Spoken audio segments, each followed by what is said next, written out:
I used to believe that when you married someone, you became part of their family, fully accepted, just like a daughter.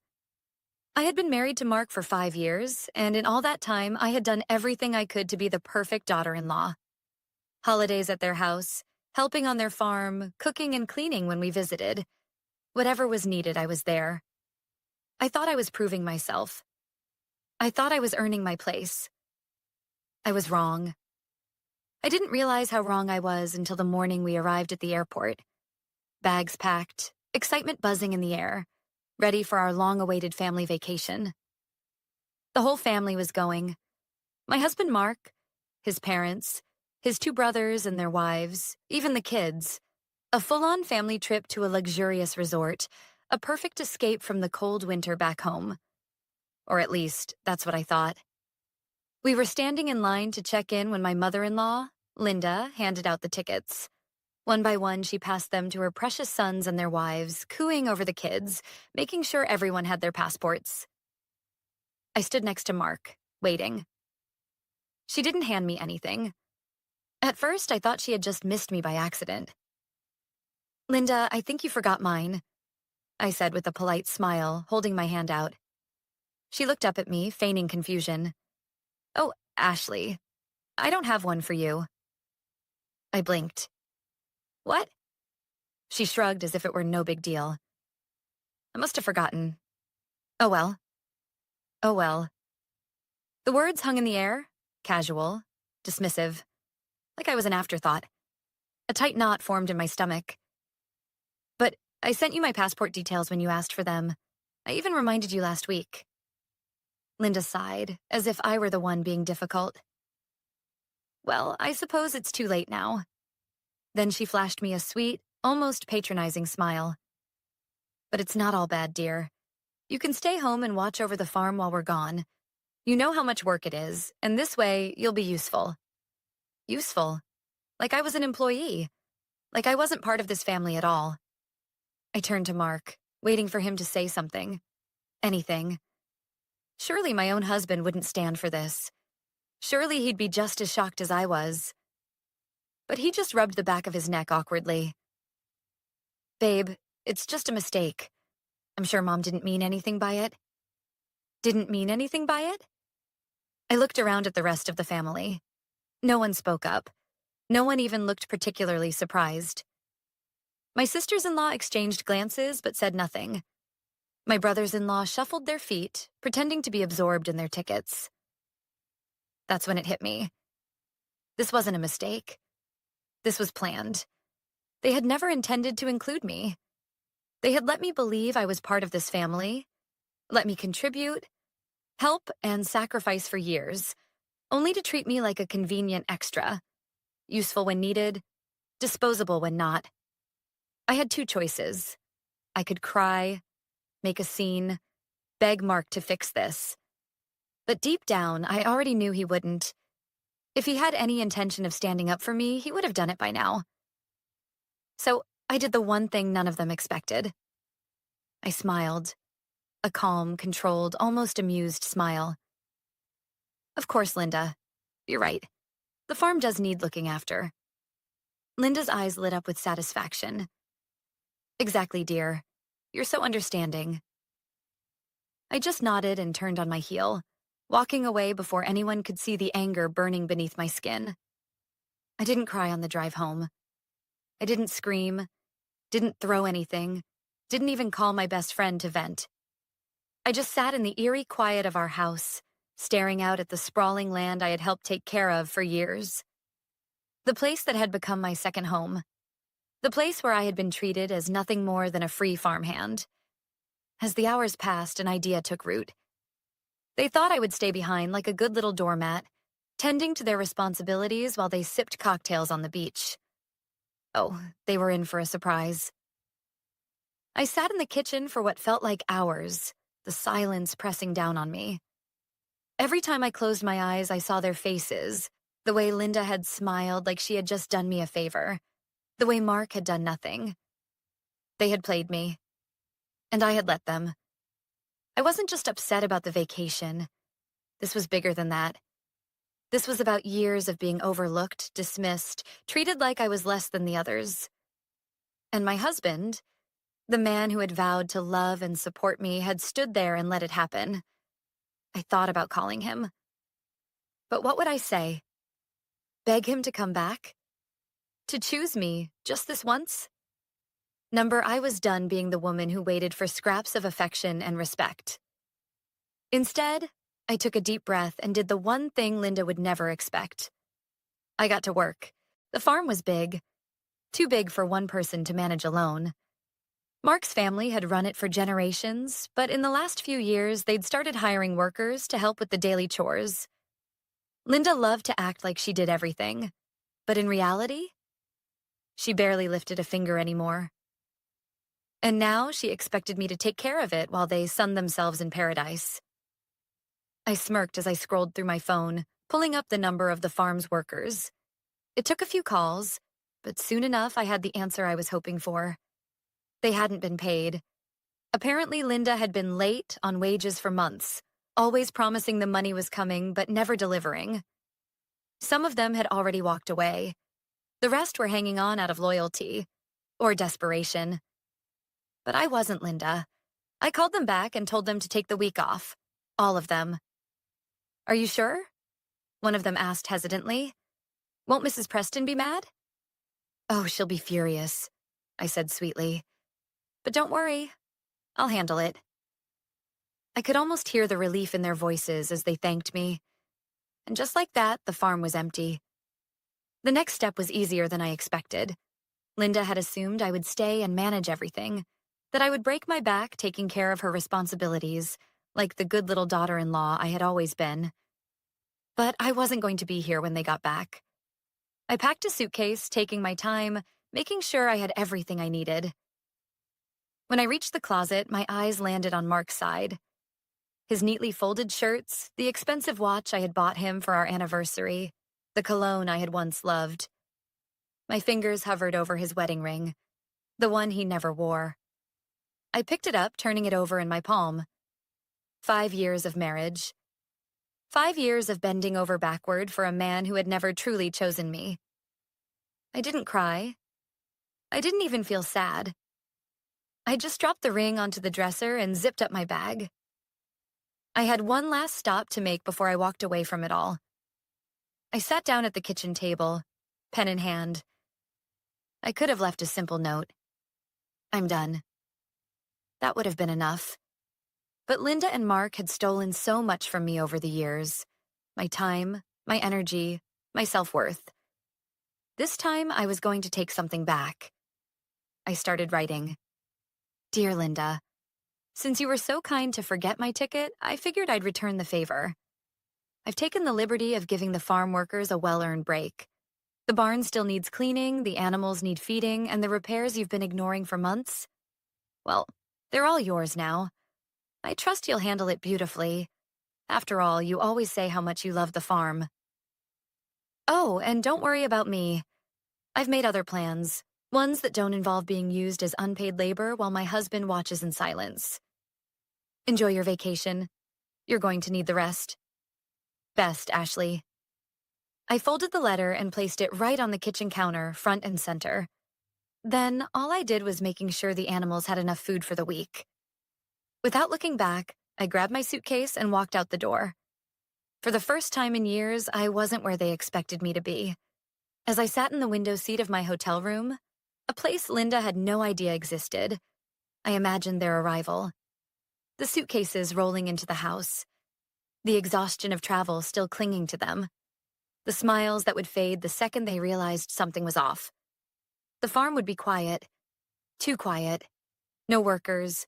No one up at dawn to feed the animals, clean the stables, or tend to the land. And no me. I pictured Linda's face as she walked into the house, expecting to see me at the stove, preparing a meal for their grand return. Instead, she'd find my letter. The thought almost made me laugh. They wanted me to be their unpaid farmhand while they vacationed on my dime? They wanted to push me aside like I didn't matter? Fine. Let's see how well they function without me. I hadn't turned my phone on in days, but curiosity got the better of me. When I finally powered it up, my screen exploded with notifications, calls, texts, voicemails, no workers, no one up at dawn to feed the animals, clean the stables, or tend to the land. And no me. I pictured Linda's face as she walked into the house, expecting to see me at the stove, preparing a meal for their grand return. Instead, she'd find my letter. The thought almost made me laugh. They wanted me to be their unpaid farmhand while they vacationed on my dime? They wanted to push me aside like I didn't matter? Fine. Let's see how well they function without me. I hadn't turned my phone on in days, but curiosity got the better of me. When I finally powered it up, my screen exploded with notifications, calls, texts, voicemails. At first, the messages were exactly what I expected. Mark. Hey, babe. I just got home. Where are you? I scrolled further. The confusion didn't last long. Soon, it turned to something else entirely. Linda. Ashley, where are you? The farm is a disaster. Nothing has been done for a week. The place is a mess. You better explain yourself. I smirked. Oh, I was sure it was a disaster. A week with no workers, no maintenance? That farm must have been on the brink of collapse. I kept scrolling. Mark. Babe, you really should have told me you weren't staying at the farm. Mom's really upset. Can you just call me back? Oh, now he was concerned. The messages continued, growing increasingly frantic. Linda. Ashley, this is unacceptable. We trusted you. You abandoned your responsibilities. Responsibilities? Funny. I didn't remember signing a contract to be their free labor. But then I saw the message that really caught my attention. Mark. Ashley, Mom is furious. She said if you don't come home and fix this mess, she doesn't want you in the family anymore. Just apologize so we can move on. I stared at my phone, my pulse steady, my mind calm. Just apologize? So that's what it all came down to. Not once in all these messages had Mark asked if I was okay. Not once had he considered why I left. He just wanted things to go back to normal. For me to take the blame, clean up their mess, and fall in line again. But that wasn't going to happen. I took a slow breath and typed out my response. Me. I won't be coming back, Mark. And I certainly won't be apologizing. It took less than a minute for his next message to come through. Mark, what the hell does that mean? I smiled. Oh, he'd find out soon enough. I wasn't surprised when the next morning I heard a knock on my hotel door. I opened it slowly, and there he was. Mark. He looked furious. Are you kidding me, Ashley? His voice was low, controlled, but his clenched jaw gave him away. Mom is losing her mind. The farm is falling apart. You humiliated us. I raised an eyebrow. I humiliated you? Mark ran a hand through his hair, exasperated. Ashley, you know she didn't mean to forget your ticket. It was an accident. I folded my arms. Right. Just like it was an accident that nobody spoke up when she told me to stay behind? Just like it was an accident that I was expected to work while all of you relaxed? He sighed. Look, I know it wasn't fair, but it's just how things are in this family. I laughed. Not a happy laugh, not an amused one. A sharp, bitter laugh. And that, I said, my voice steady, is exactly why I'm done. Mark's eyes widened. Done? You don't mean that. I do, I said simply. I'm leaving, Mark. A flicker of panic crossed his face. Ashley, be reasonable. Mom is just upset right now. She'll get over it. We can fix this. I shook my head. This isn't about your mom, Mark. It's about you. You let this happen. You let them treat me like an outsider, like a servant. You chose them over me. Every single time. His mouth opened, but no words came out. You know what the worst part is? I continued. I expected Linda to treat me like this. I knew she never truly accepted me, but I never thought you would stand by and watch. Mark swallowed, shifting uncomfortably. I didn't think it was that big of a deal. And that was it. That was all I needed to hear. A marriage only works if both people choose each other. And Mark had never truly chosen me. I stepped back, my hand on the door. I hope the farm gets back in order, I said, my voice calm. But it's no longer my problem. His eyes flickered with something. Panic, desperation. But he didn't stop me when I closed the door in his face. Because deep down he knew I was already gone. When the door clicked shut behind Mark, a strange sensation washed over me. It wasn't relief. Not yet. It wasn't satisfaction either. It was finality. I had spent years trying to prove my worth to a family that had never wanted me to belong. And in the end, all it had taken was a forgotten plane ticket to show me exactly where I stood. Or rather, where I didn't stand. I took a deep breath and turned off my phone. For the first time in a long time, I wasn't interested in what Mark or his mother had to say. I wasn't looking for an apology. I wasn't hoping for understanding. I was done. Now I just had to make it official. The next morning, I walked into a lawyer's office. The woman sitting across from me had sharp eyes and a no-nonsense demeanor. "You want to file for divorce?" she asked, flipping open a notebook. "Yes." The word felt good. Powerful. She nodded. "Irreconcilable differences?" I let out a small laugh. "You could say that." She tapped her pen against the desk. "Any joint property? Shared accounts?" I shook my head. The house belongs to his family. The farm does too. I don't want anything from them." Her eyes flicked up. "Are you sure?" "You've contributed to that place. By law, you may have a right to—" "I don't want it," I said firmly. "I don't want a single thing that ties me to them." She studied me for a moment, then nodded. "All right. We can start the paperwork today." For the first time since I walked out of that airport, I felt light. I was finally taking my life back. I hadn't planned on seeing Mark again. But 2 days after filing for divorce, I received a message from my sister-in-law, Anna. "Anna, you deserve better. I'm sorry for how we let them treat you." I stared at the words, surprised. She had been silent at the airport, just like everyone else. But now, when it was all falling apart, she had something to say? Before I could decide whether to respond, another message popped up. "Anna, Mark is a mess. He didn't think you'd actually leave. He wants to see you." I exhaled slowly. Of course, now he cared. Still, against my better judgment, I agreed to meet him.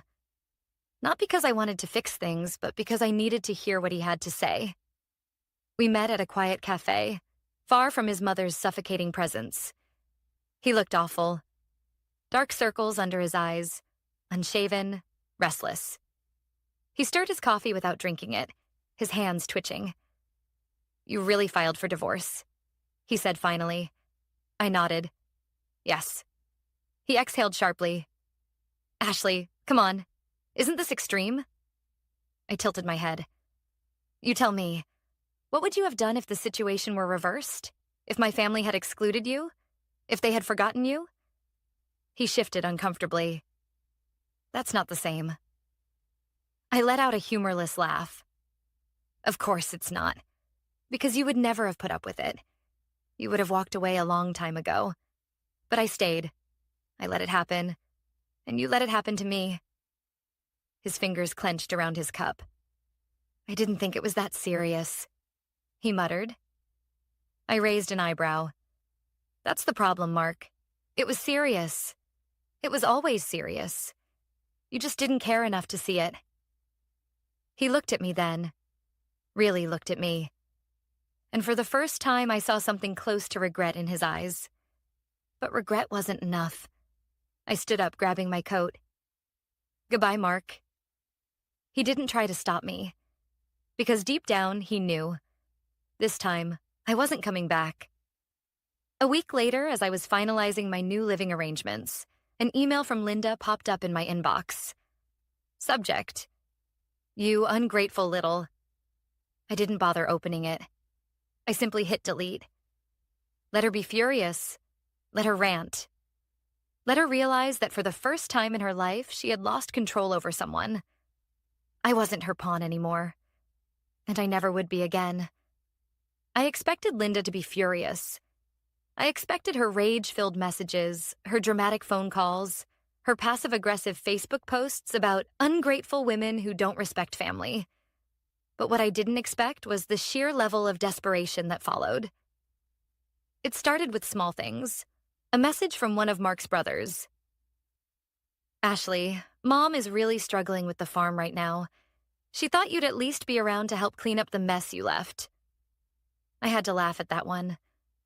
A mess I left? Number Linda had spent years assuming I'd always be there to take care of things, to pick up the slack when she let things fall apart. But now, she had to deal with the consequences, and she hated it. I got another text from Anna a few days later. Anna, Linda is completely losing it. The farm is in chaos. The workers won't come back because she refused to pay them. Mark's brothers won't help because they have their own lives. She's trying to fix everything herself, but it's a disaster. I smirked as I read the message. Karma was settling in nicely. For years, Linda had expected me to be the silent workhorse of the family. She had taken me for granted. And now that I was gone, she was drowning. The next evening, I received a call from an unknown number. I ignored it at first. But when it rang again, something told me to pick up.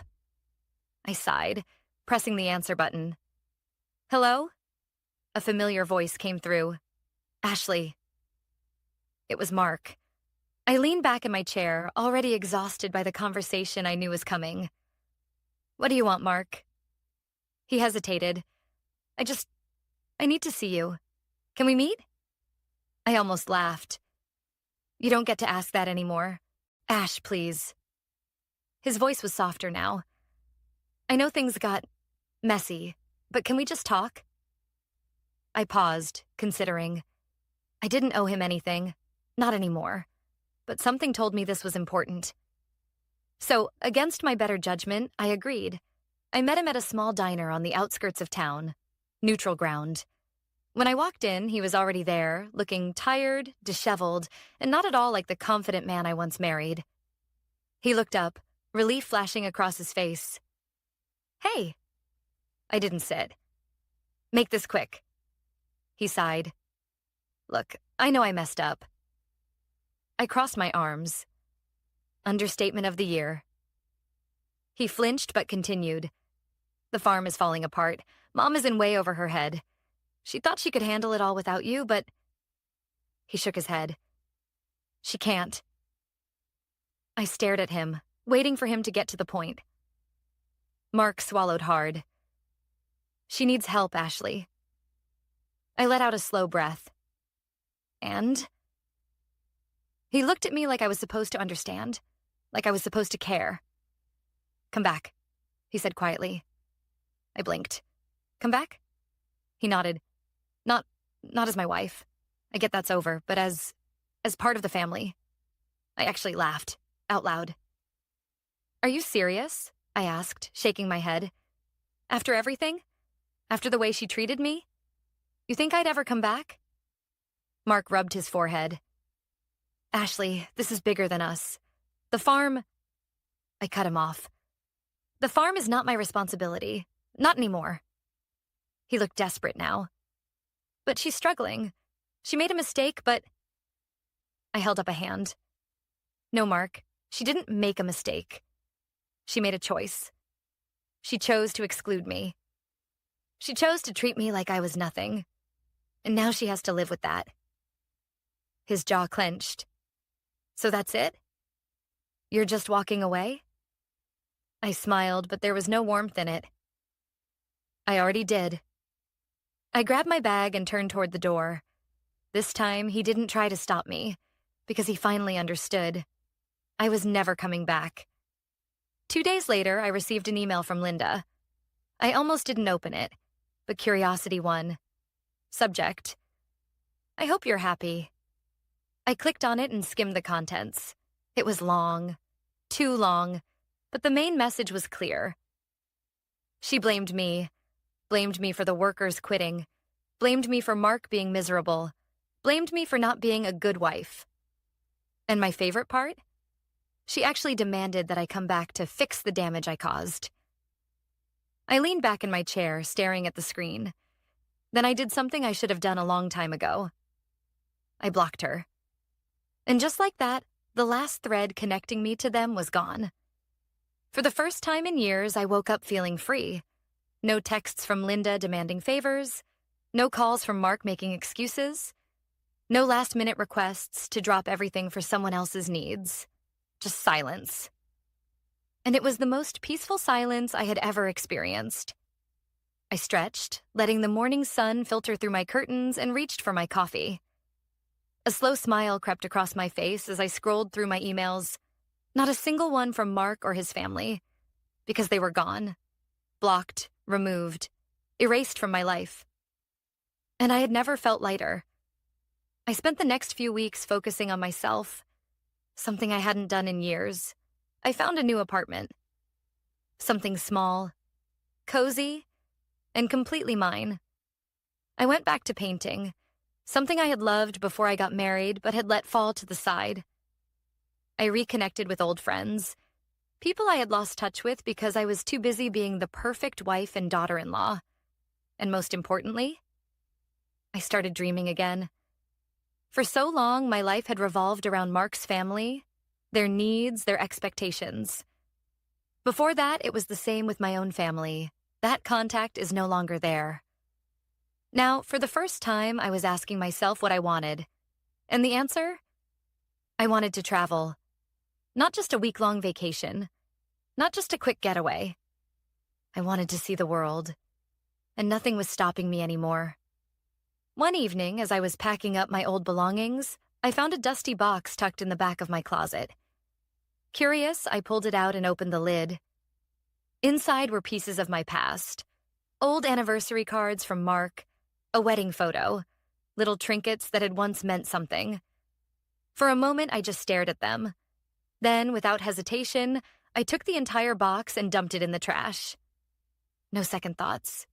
No nostalgia. No regret. Because I wasn't that woman anymore. I wasn't waiting for someone to choose me. I wasn't begging for a place in a family that didn't want me. I wasn't sacrificing my happiness for people who only saw me as useful. I was done.